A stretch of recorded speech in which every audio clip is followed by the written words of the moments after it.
তারা এই এলেম বিক্রি করে খায় এবং তারা ধর্মটাকে পুঁজি করে ব্যবসা করে। কিছু কিছু কথা এটা ওনারা নিজেরা বানাচ্ছে, যেখানে মনে করেন শাসক বসবাস করে ওটা হলো একটা হিন্দুস্তান আর হিন্দুস্তানের মধ্যে এমন একজন লোক বলে মুসলমানকে টিকে রাখছে। মাওলানা জুবায়ের সাহেব আসলে উনি তো ওনাদের পক্ষে মাওলানা জুবায়ের সাহেবকে আমির মানতে রাজি নয়, এই জন্য বহুতবার সংবাদ সম্মেলন করেছেন। আসলে জুবায়ের সাহেবের লোকান্তর দ্বিতীয় একটা পক্ষ, যারা বাংলাদেশের বিশৃঙ্খলা সৃষ্টি করার জন্য বাংলাদেশ তাবলীগ জামাতের উপর তারা ভর করে দেশকে অস্থিতিশীল পরিস্থিতি সৃষ্টি করতে চায়। এটা হলো তাদের মূল মাকসাদ। আসলে দাওয়াত তাবলীগের মেহনত 100 বছর থেকে নিজামুদ্দিন থেকে শুরু হয়েছে। যদি বাংলাদেশে মাওলানা সাদ সাহেবকে, যারা যে বিশ্ববিখ্যাত আলেম এবং আমির, ওনাকে যদি আনা হয় তাহলে বাংলাদেশে ইনশাআল্লাহ দাওয়াত তাবলীগের মেহনত পূর্বের মতোই চলবে। এটাই শুধু এটা। আপনাদের মেসেজটা কি আসলে? আমাদের মেসেজ হলো দুইটা, আমাদের মেসেজ দাবি দুইটা।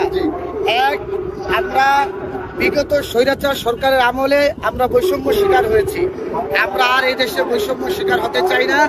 সুতরাং আমরা চাই আমাদের প্রথম পর্বে ইস্তেমা দিতে হবে। দ্বিতীয় নম্বর আমাদের দাবি, আমাদের মাওলানা সাদ সাহেব দামাত বারাকাতুহু আলিয়াকে ইস্তেমা আসা নিশ্চিত করতে হবে। কারণ উনি যদি ইস্তেমাতে আসে, পৃথিবীর প্রায় প্রত্যেকটা কান্ট্রি থেকে 30,000 উপরে মেহমান আসবেন। এটা ওনারা এখন থেকেই বাংলাদেশ সরকারের কাছে চিঠি পাঠানো শুরু করেছেন। সুতরাং এটা দেশের উন্নয়ন, দেশের অর্থনীতির উন্নয়ন। আমরা চাই দেশের সম্মান এবং বিশ্ব ইস্তেমাটি আমাদের দেশে আজীবন থাকুক, এটাই আমাদের দাবি। ইস্তেমা কয়টা হবে এবার? ইস্তেমা তো আমরা দুই পর্বে আমরা করতে চাই ইস্তেমার ময়দানে, কারণ আমাদের সাথী বেশি। আমাদের এক পর্বে ইস্তেমাতে আমরা সামাল দিতে পারি না, সেই জন্য আমরা দুই পর্বে করবো ইনশাআল্লাহ। সারা পৃথিবীর তাবলীগের আমির, তিনার দাদা, তিনার বলতেছিল বড় বাপ, তিনার মাধ্যমে ইলিয়াস রহমতুল্লাহের মাধ্যমে তাবলীগের কাজটা শুরু হয়েছে। আল্লাহ তাআলা করাইছে। এখন আমরা ওই অনুসারী হিসেবে আমরা ওই কাজটা করতেছি, কিন্তু আমাদের সাথেই ছিল আমাদের ভাইরা। যেমন সাদ সাহেব ঠিক উর্দুতে তর্জমাগুলো করতেন, ওই তর্জমা কিন্তু বাংলায় তর্জমা করতেন জুবায়ের সাহেব।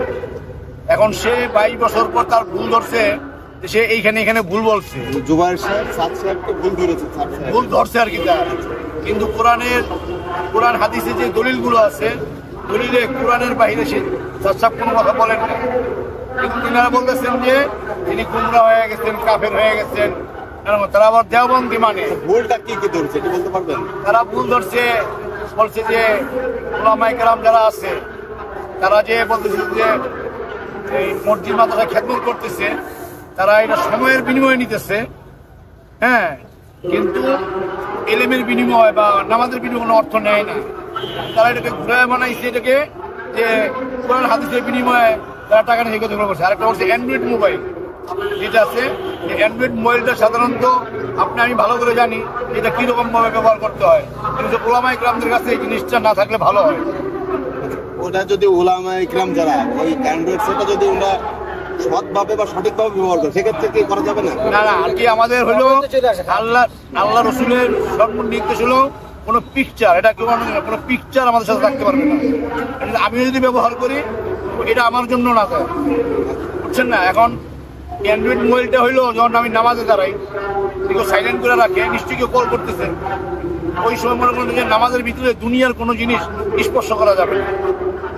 আমি যদি স্পর্শ করি তাহলে আমার নামাজ শেষ। এখন এইখানে এই মাসালাতে গিয়ে সে বলছে যে আমাদের উলামায়ে কেরাম যদি সঠিকভাবে যদি থাকে, তাহলে বাকি যারা বলছে দুনিয়াদার যারা আছে তারাও সঠিক হয়ে যাবে। আমাদের হইলো আবার হইলো উলামায়ে কেরাম। উলামায়ে কেরাম যদি এই জিনিসটা করে, আমি দেখছি মাদ্রাসাতে আমার বাচ্চা হেফজ করতেছে, কিন্তু মাদ্রাসা হুজুর দেখতেছি সে মোবাইল টানতেছে, তখন আমি দেখি ওই মাদ্রাসা থেকে সরাই ফেলাইছে। আমাদের হইলো যে ইসলামকে আমাদের আগে রাখতে হবে, আর ইসলামের যে মেন মুনিয়াদ যে কাজগুলো আছে এটা সুন্দরভাবে যদি আমরা করতে পারি, বাকি যারা ইসলামের দিকে এখন আসতেছে না তারা আমাদের দেখা তারা ইসলামের দিকে আইসা করবে। আর যদি আমরা যদি দুনিয়াদারদেরকে অনুসরণ করি, তাহলে বলছে ইসলাম থেকে বলতে আসতে ইসলামী যেই লোকগুলো আছে, যেই ঘরের সন্তান বলতেছিল যে তার বাবা আলেম, ওই ঘর থেকে বলতেছিল যে দুনিয়াদার সন্তান পয়দা হবে। এই ভিত্তিতে যে আমরা যেহেতু মুসলমান, আমরা নবীর অনুসারী, নবীওয়ালা যে কাজ আছে এই কাজটা যেই তরতিবে চলতেছে ওই তরতিবে যদি মুসলমান কাজ করতে থাকে আল্লাহ তাআলা দুনিয়াতে আবার খেলাফতের জিন্দেগি এই মুসলমানকে দান করবে। ধন্যবাদ। ভুলের কারণ হচ্ছে রুজু হয়েছে, রুজু হওয়ার পরেও তারা এই ফেতনা ছড়াই দিচ্ছে। জুবাইর সাহেবের যে গ্রুপ আছে তারা ওনারা এই ফেতনা ছড়াইতেছে যে হচ্ছে কোনো রুজু করা হয় নাই।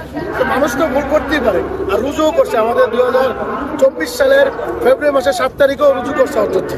এবং কি দেওয়ানের সবচেয়ে বড় যে মাওলানা আশরাফ মাদানী সাহেব উনিও বলছে যে হজরতজি মাওলানা সাদ সাহেব উনিও হক, জুবাইর সাহেব উনিও হক।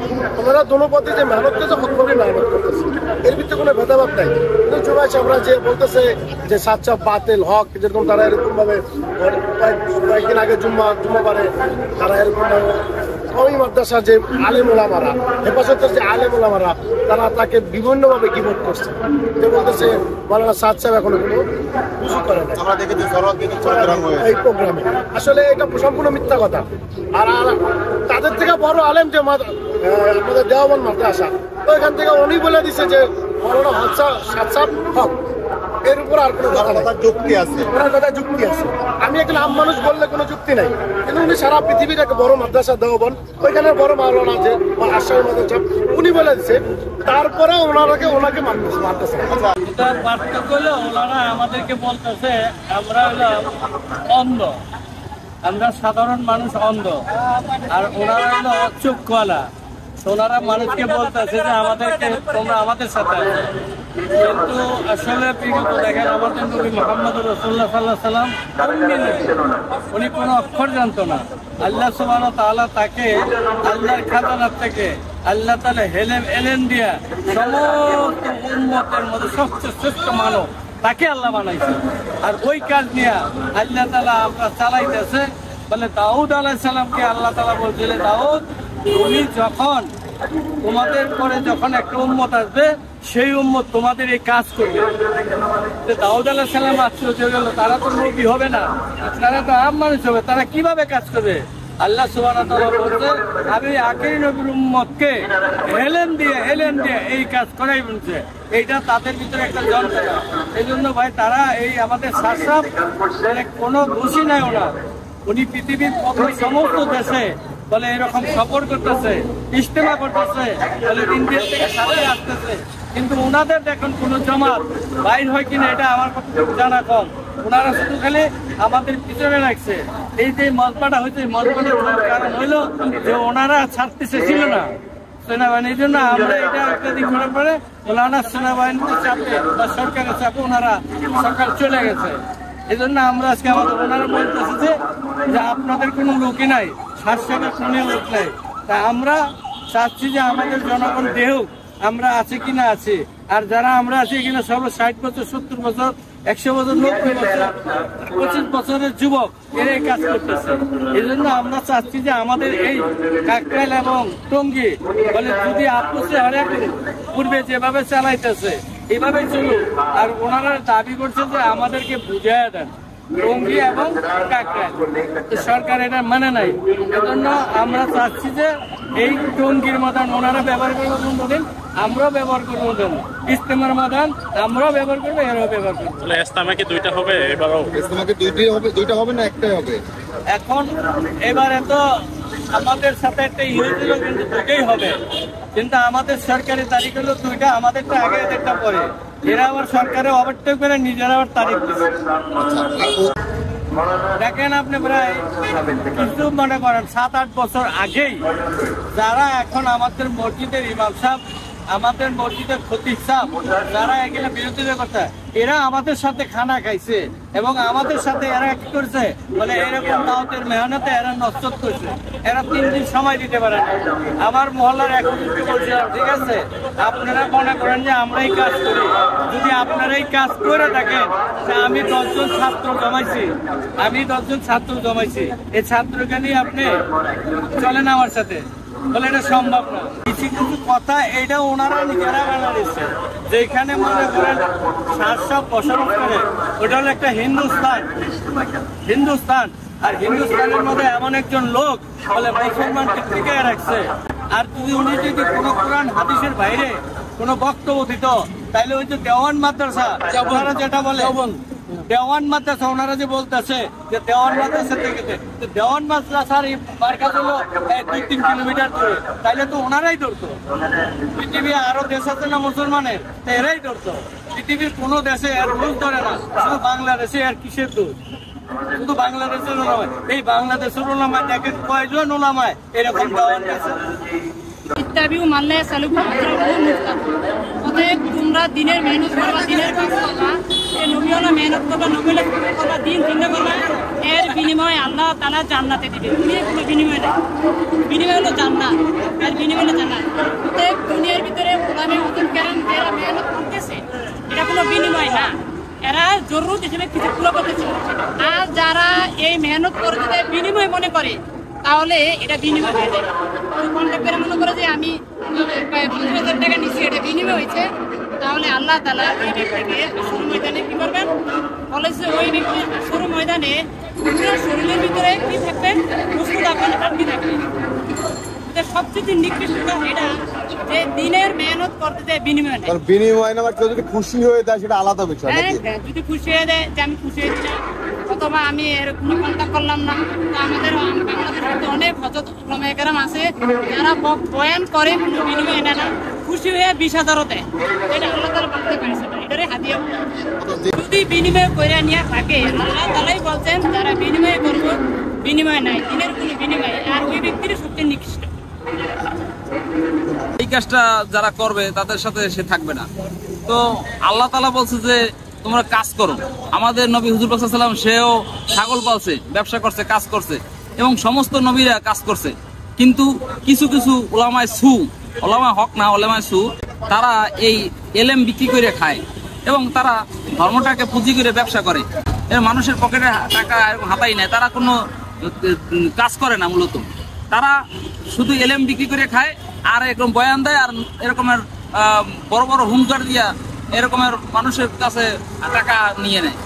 আর হযরত ইসা সাহেব ওনার যে যারা অনুসারী, তারা বলে যে আমরা বিনিময় নেব না, কোরআনের কথা বলবো, হাদিসের কথা বলবো, দিনের কথা বলবো, বিনিময় নেব না।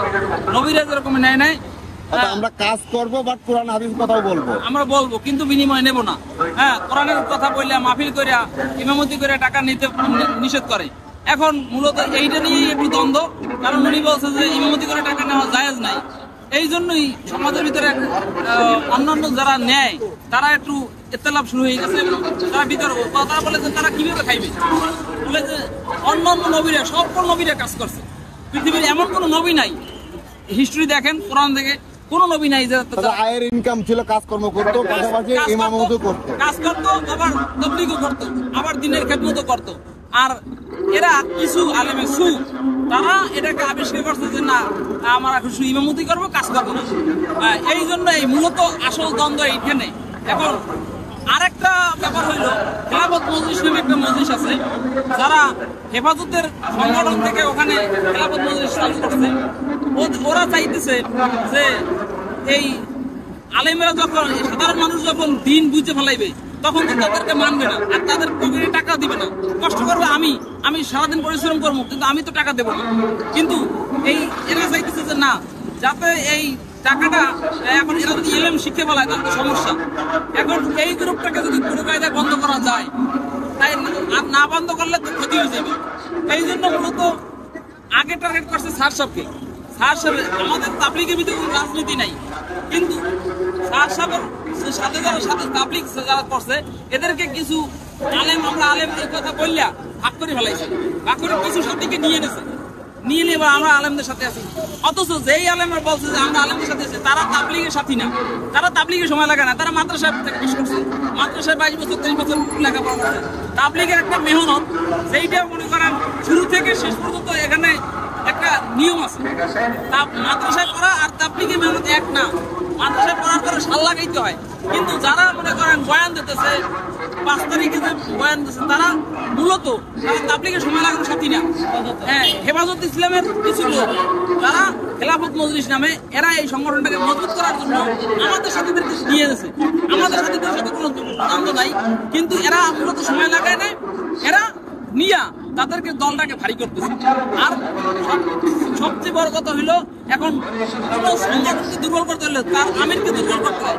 এই জন্য আমিরের কি নিয়া, আমির সাহেব মুরব্বী বুড়া মানুষ, উনি 7 বছর তো বাংলাদেশে আসে না, ওনাকে আসতে দেয় না, কিন্তু তারপরেও তারা নিয়ে খালি কটূক্তি কথা, তারা অপমান করে, যে এই সেই বিভিন্ন ধরনের কথা বলে, তাতে সমাজটাকে ঠিক করে বেড়ায়, কিন্তু সে কোনো একটা কথা বলে নাই।